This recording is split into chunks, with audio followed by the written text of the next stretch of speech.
Welcome back to another episode of Palisade Radio. This is your host, Colin Cattell.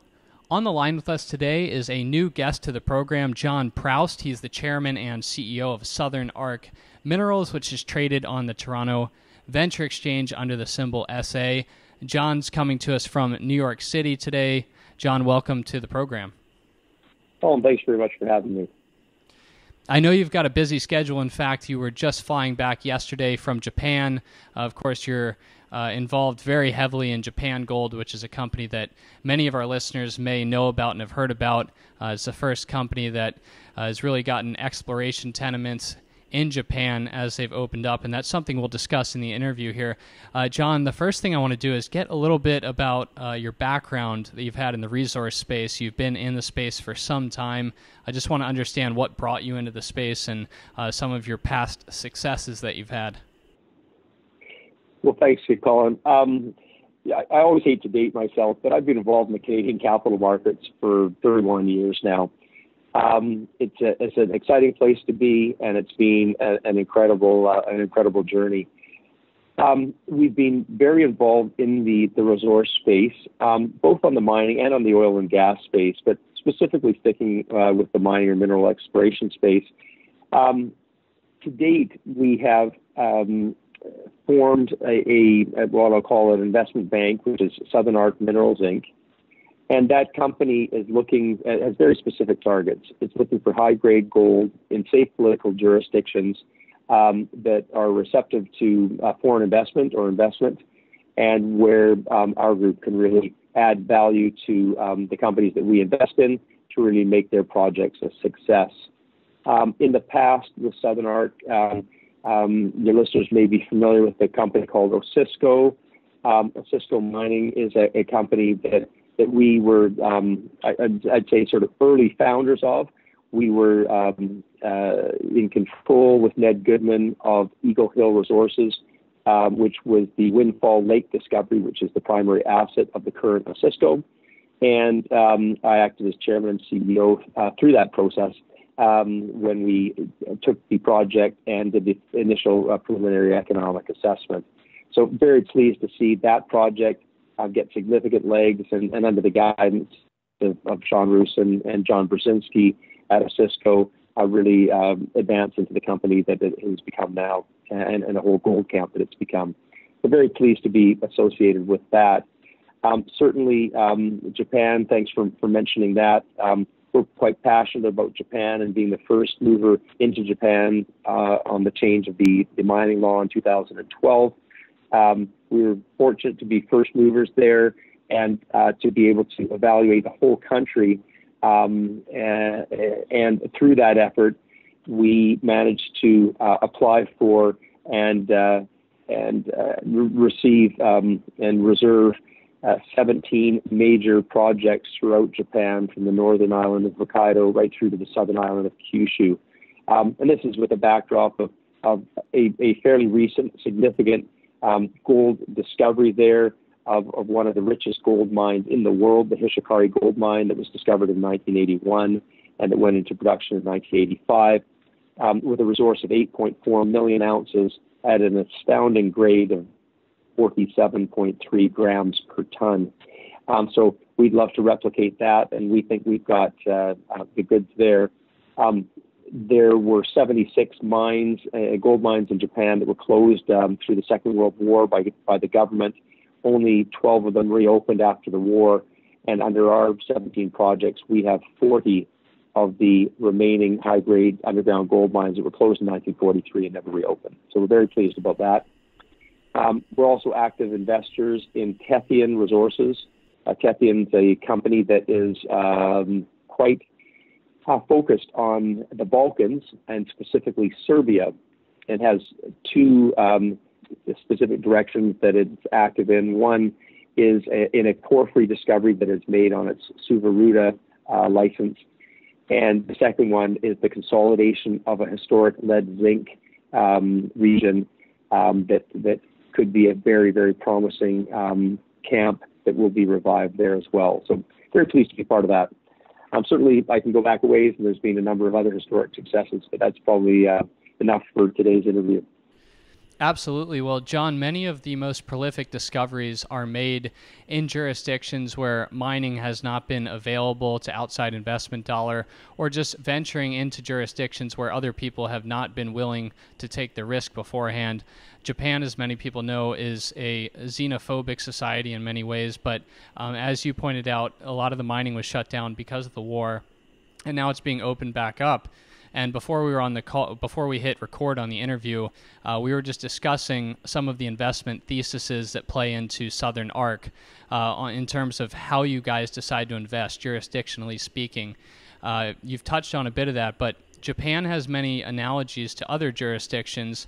What is it that you guys are looking for when you enter into an area that other groups have not necessarily went into in the recent past? Well, certainly, Colin, we like to be contrarians, or at the very least, we like to do our homework incredibly well so that we can be the first movers into certain areas.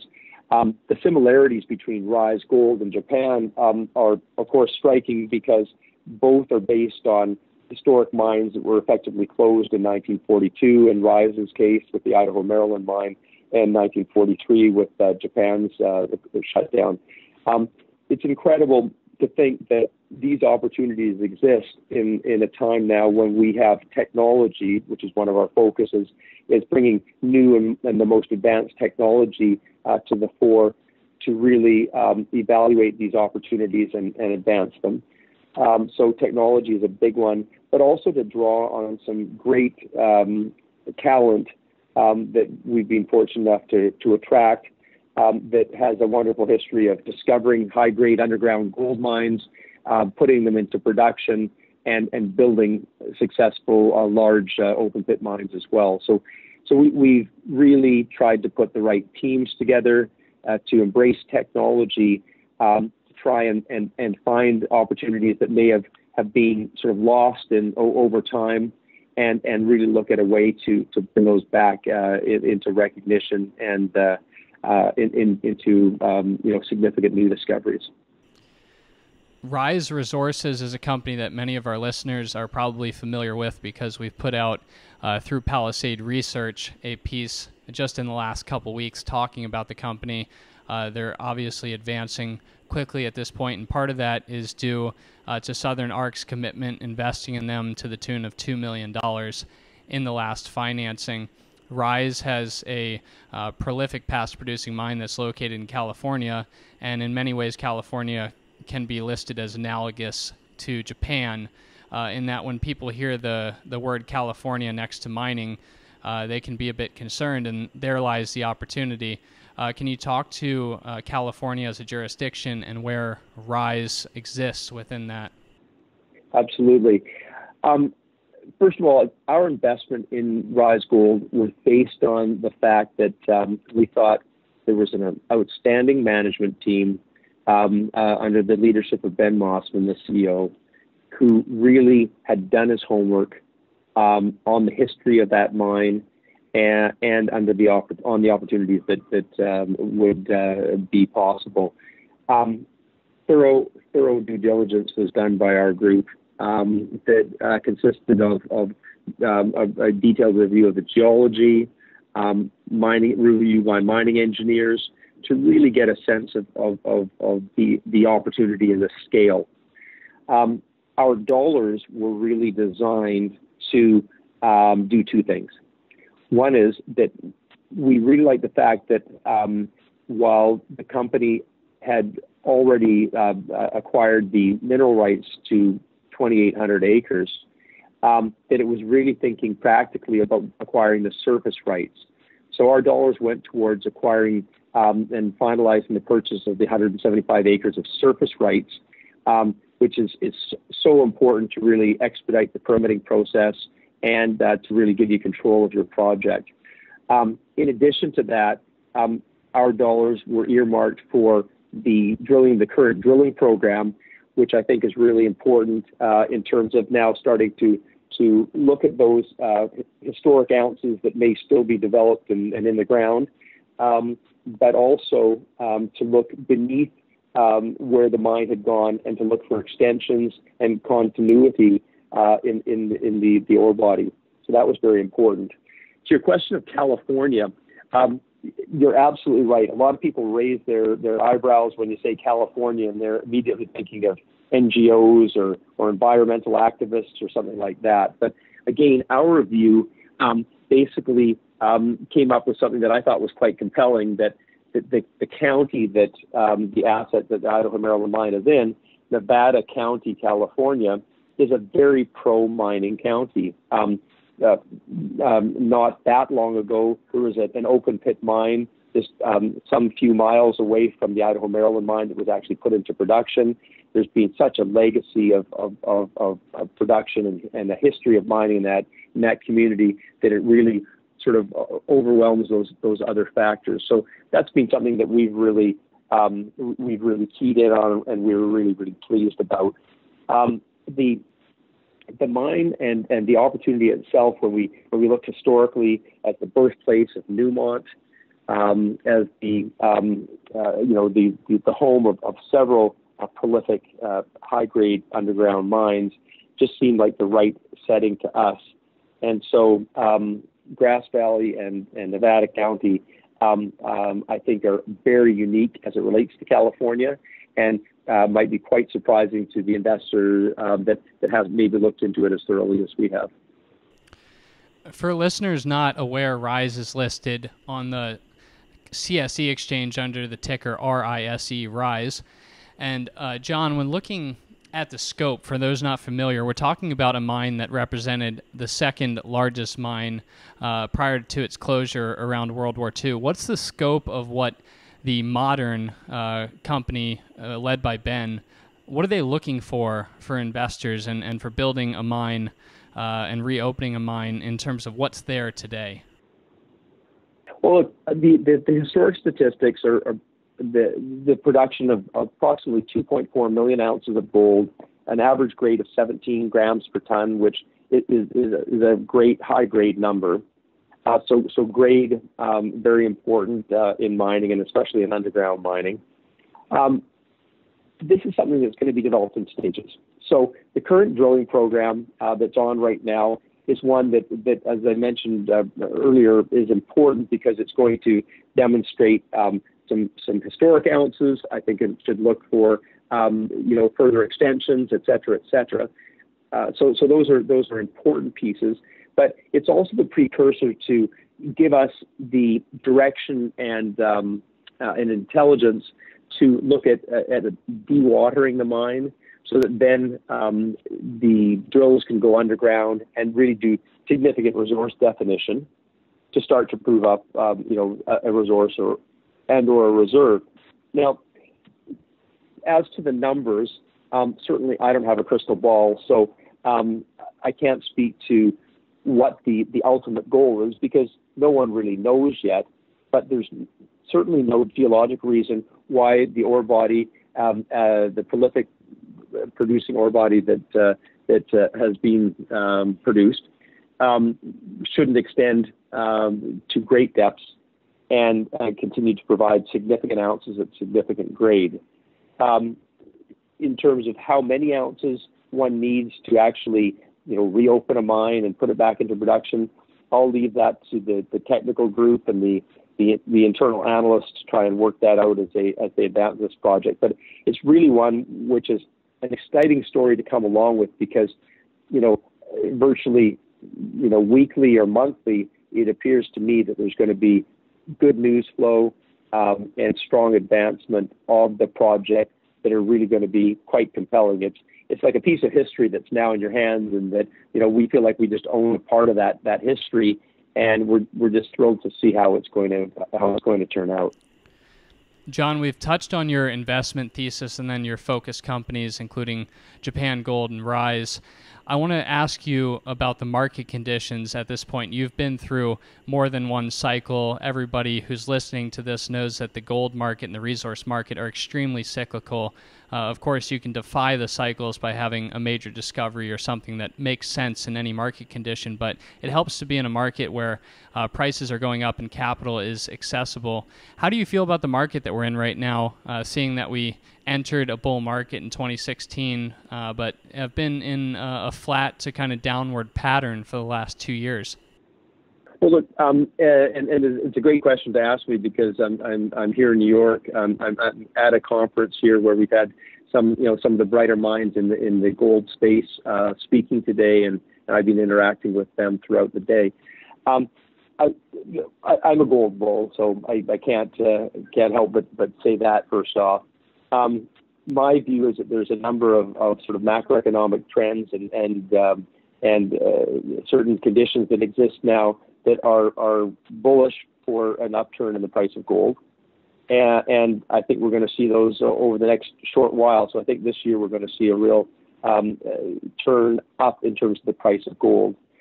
Having said that, as most of your listeners may know, grade is a very important factor in the hedge, because I'm not unhappy with the price of gold where it is now, and certainly the kind of grades that Rise Gold is targeting are grades that would be completely worthy and economic at the current price level and very profitable potentially. So I'm a bull on the gold side of things. I expect to see strength this year, and there's a number of factors that are pointing towards that. But I'm a realist, and I'm always looking at things where they are now, so that my conservative side says, well, if it's good now, it's only going to be spectacular if there's an increase. So that's the way I'm looking at it currently. John, before we let you go here, is there anything else to add in terms of thoughts on just ways to invest or where the market's going, and also if anybody's interested in getting in touch or investing behind you, just ways to get in touch or how they can do that? We're in a cycle now where now is the perfect time to start accumulating positions. There's a lot of companies out there that have been beaten up. There's some very valuable assets that are available, but I think you've got to be selective. For me, you've got to be really selective in terms of finding safe political jurisdictions. So I'm such a strong proponent of that. They've got to be safe political jurisdictions. You've got to look at management teams that have actually built companies in the past and that have that ability to repeat that again now. And you've got to look at companies that are putting significant dollars into the ground in a timely way to make that happen. Certainly with Rise, we're very happy with the way they're turning our capital over right away. The drilling program started very quickly after the recent financing, and results should be coming fairly soon. So we love that kind of speed and pace, because that's great for us as investors. I would be remiss if I didn't talk about our other investee companies. Certainly Japan Gold is very, very much top of mind right now.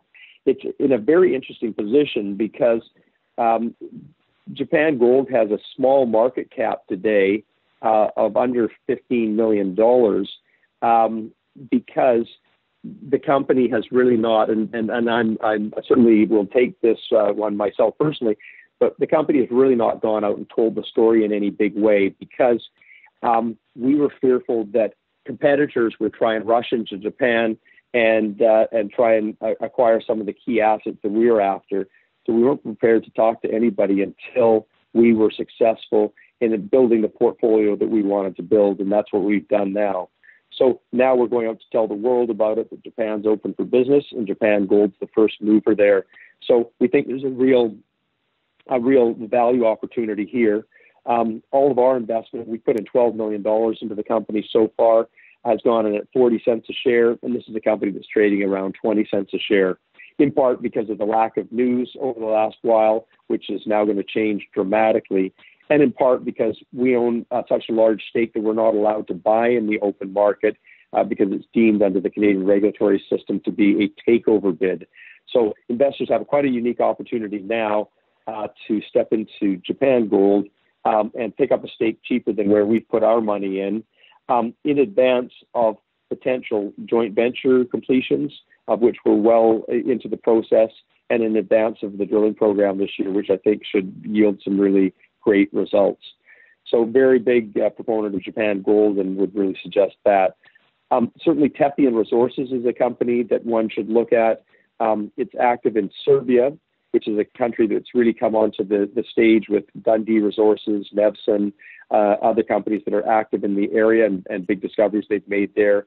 And what I like about Tepian is that it's under the leadership of a new young CEO. We've restructured the company and brought it to the TSX Venture Exchange from the London AIM market.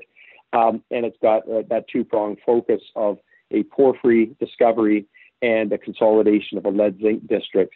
So there's two great opportunities there. And again, a very undervalued company as well.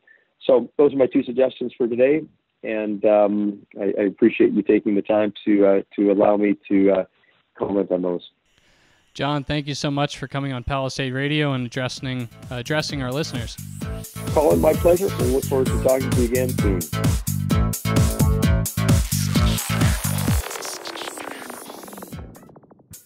Think you understand the junior mining sector and you think that the participants in the mining sector, junior mining sector, are good people and kind people, hit the bid.